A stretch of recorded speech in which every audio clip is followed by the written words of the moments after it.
ধৈর্যের ফল মিঠা হয়। মহাভারতের কাহিনী। ঋষি কশ্যপের দুই পত্নী কদ্রু ও বিনতা, দুজনেরই কোনো সন্তান ছিল না।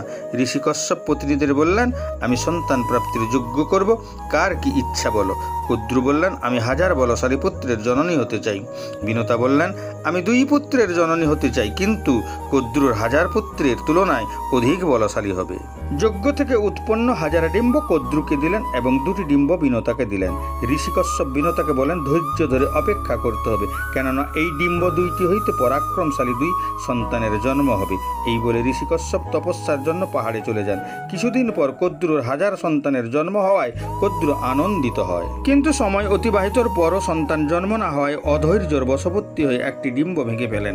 ডিম্বের ভিতর অপরিণত সন্তান সময়ের আগে জন্ম হওয়ায় বিনতাকে অভিশাপ দেন কদ্রুর দাসী হয়ে থাকতে।